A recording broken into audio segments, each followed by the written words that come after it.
কামৰূপ মহানগৰ জিলা সাহিত্য সভাৰ ১৫ সংখ্যা বাৰ্ষিক অধিৱেশন গুৱাহাটীৰ কাহিলীপাৰাস্থিত জ্যোতিষিত্ৰবনত কাহিলীপাৰা শতদল শাখা, জাপৰিকোক শতদল শাখা আৰু দিছপুৰ শাখা সাহিত্য সভাৰ সহযোগত কামৰূপ মহানগৰ জিলা সাহিত্য সভাৰ ১৫ সংখ্যক বাৰ্ষিক অধিৱেশন দুদিনীয়া কাৰ্যসূচীৰে অনুষ্ঠিত কৰা হয়। ১৫খন পতাকা উত্তোলনেৰে কাৰ্যসূচীৰ উক্ত অনুষ্ঠান শুভাৰম্ভ কৰা হয়। আয়োজক সমিতিৰ তৰফৰ পৰা সাংবাদিকৰ আগত উক্ত অনুষ্ঠানটোৰ বিষয়ে এনেদৰেই মন্তব্য আগবঢ়ায়। নিউজ ৰিপৰ্ট বিবিএছন লাইভ। জিলা সাহিত্য সভাখন জন্ম হৈছিল ২০১১ চনৰ ২৯ জানুৱাৰী তাৰিখে আৰু আহি আমি প্ৰায় এই ১৫ বছৰ ধৰি দিলোঁ কামৰূপ মহানগৰ জিলা সাহিত্য সভাখনে। আৰু এইবেলি আমি ২৯ আৰু ৩০ জানুৱাৰী তাৰিখে আমাৰ এই অনুষ্ঠিত হোৱা কথা আছিলে শংকৰদেৱ কলাক্ষেত্ৰত অসম সাহিত্য বা দ্বাদশ বিশেষ বাৰ্ষিক অধিৱেশনৰ লগত।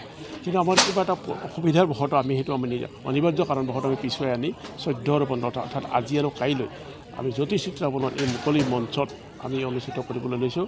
আৰু আজি ৰাতিপুৱাৰ পৰা এই অনুষ্ঠান আৰম্ভ হ'ল কামৰূপ মহানগৰ জিলা সাহিত্য বৰ্ণাঢ্য কাৰ্যসূচীৰে আমি গোটেই দিনজোৰা কাৰ্যসূচী। ৰাতিপুৱা ৯ বজাত পতাকা উত্তোলন হ'ল আৰু আমি পতাকা উত্তোলন ১৫খন পতাকা উত্তোলন কৰা হৈছে আৰু ৯:৩০ বজাত আমাৰ স্মৃতি তৰ্পণ হৈছে। তাৰপিছতে আমাৰ আকাশ উপসমিতি, আমাৰ কেইবাখনো উপসমিতি আছে, আকাশ উপসমিতি, কুহি উপসমিতি, ৰামধেনু উপসমিতি, যুৱ সংগত উপসমিতি, ৰামধেনু উপসমিতি, এনেকুৱা ধৰণৰ বিভিন্ন আমাৰ অনুষ্ঠান আৰু তেখেতসকলে আমি সুকীয়াকৈ এঘণ্টা প্ৰগ্ৰেম কৰি আমি এতিয়ালৈ আমি সমাপ্ত কৰিছোঁ আৰু উপসমিতিবিলাকৰ। আৰু এতিয়া আমাৰ কাৰ্যনিৰ্বাহকৰ সভা আৰু আমাৰ প্ৰতিনিধি সভা অলপ পিছত আৰম্ভ হ'ব আৰু কাইলৈ আমাৰ শোভাযাত্ৰা হ'ব, বৰ্ণাঢ্য শোভাযাত্ৰা হ'ব। আমি এই জ্যোতিষিত্ৰবনৰ পৰা আৰম্ভ কৰিম আৰু আমি ফৰেনচিক চাইন্স লেবৰেটৰীৰ পিছৰ পৰা এপাক ঘূৰি আহি পেলাই আকৌ ইয়াতে সমাপ্ত কৰিম। এই আমাৰ বৰ্ণাঢ্য দুদিনীয়া কাৰ্যসূচী আৰু ৰাইজ অগণন মানুহৰ ইয়াত আমাৰ কৰ্মকৰ্তাসকল সকলো কামৰূপ মহানগৰ জিলা সাহিত্য সভাৰ প্ৰায় ৬৬খন শাখা আছে আৰু সকলো শাখাই ইয়াত অংশগ্ৰহণ কৰিছে। আৰু আমি দুপৰীয়াৰ আহাৰৰ ব্যৱস্থা কৰিছোঁ, ৰাতিৰ আহাৰৰ ব্যৱস্থা কৰিছোঁ, জলপানৰ ব্যৱস্থা কৰিছোঁ। এই ধৰণে সুন্দৰ হৈছে। আমাৰ এটা গ্ৰন্থৰ এটা পৰিক্ৰমা, গ্ৰন্থ ইয়াত প্ৰদৰ্শনীমূলক গ্ৰন্থ ৰাখিছোঁ আৰু আমাৰ হৈ যোৱা যিখিনি আমাৰ এবছৰত যিখিনি কাৰ্য কৰিলোঁ তাৰ এটা আমি কিছু এটা ৰূপৰেখা আমি দাঙি ধৰিছোঁ ফটো সহকাৰে। এইখিনি আমাৰ কাৰ্যসূচী আৰু আপোনালোকক ধন্যবাদ জনাইছোঁ। আপোনালোকে আমাক এইখিনি বাতৰি প্ৰচাৰ কৰিবৰ কাৰণে অহাৰ কাৰণে ধন্যবাদ। কামৰূপ মহানগৰ জিলা সাহিত্যৰ পৰা আমি যিকেইটা কাৰ্যসূচী ইতিমধ্যে আমি বৰ্ণাঢ্য কাৰ্যসূচী বুলি আমি নিজকে অভিহিত কৰিছোঁ আৰু হয় আমাৰ বৰ্ণাঢ্য হৈছে। আপোনালোকে নিশ্চয় উপভোগ কৰিছে এই বৰ্ণাঢ্য কাৰ্যসূচীবোৰ। এই বৰ্ণাঢ্য কাৰ্যসূচীবোৰত আমি সাহিত্যিক পৰ্যায়ৰ মানুহ, সাহিত্যিক সাংস্কৃতিক জীৱনৰ লগত সম্পৃক্ত হৈ থকা ব্যক্তিসকলকে আমি আমন্ত্ৰণ জনাইছিলোঁ। তাৰে ভিতৰত আমাৰ ডক্টৰ মণিকুন্তলা বাইদেউ আহিছে।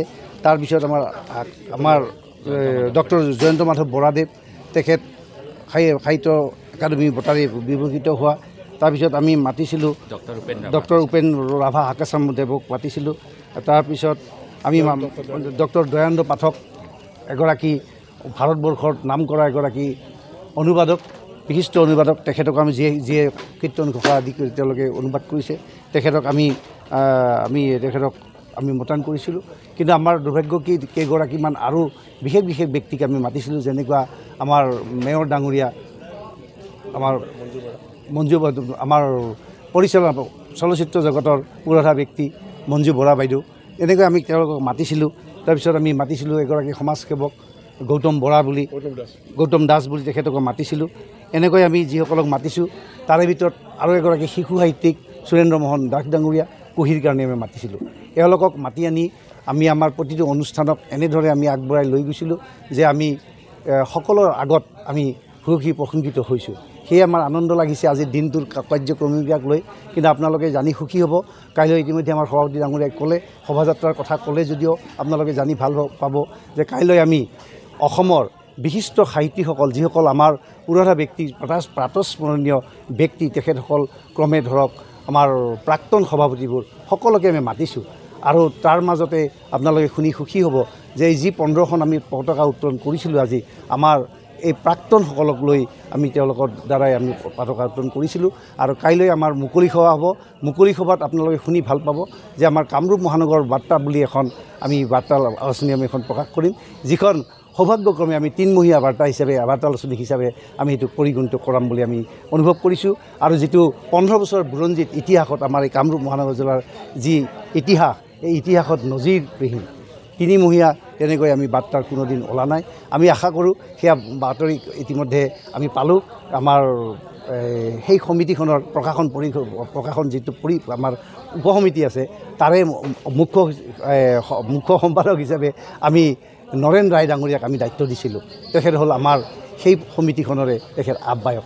এনেকৈ আমাৰ প্ৰচাৰ বিভাগৰ আহ্বায়ক তেখেত জ্যেষ্ঠ সাংবাদিক দীপক শৰ্মা আছে, তেখেতক আমি সম্পাদক হিচাপে সেই বাৰ্তাত আমি তেখেতক দৃষ্টিত কৰিছোঁ। আশা কৰোঁ সেইখন সুন্দৰভাৱে কাইলৈ প্ৰকাশ পাব আৰু বিভিন্ন শাখাৰ বিভিন্ন লেখক লেখিকাসকলৰ কবিতাই হওক, প্ৰবন্ধই হওক, ভ্ৰমণ কাহিনীয়ে হওক, তেনেধৰণৰ কিতাপো আমি কাইলৈ মুকলি সভাত আমি উদ্বোধন কৰিম বা উন্মোচন কৰিম।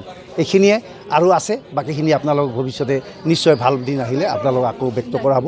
বিশেষকৈ কাইলৈ কাৰ্যসূচীবোৰ আপোনালোকে আকৌ আহিব, তেতিয়াহ'লে আপোনালোকক পুনৰবাৰ আপোনালোকক পৰৱৰ্তী আমি বাৰ্তাখিনি আমি দিব সুযোগ পাম। ধন্যবাদ।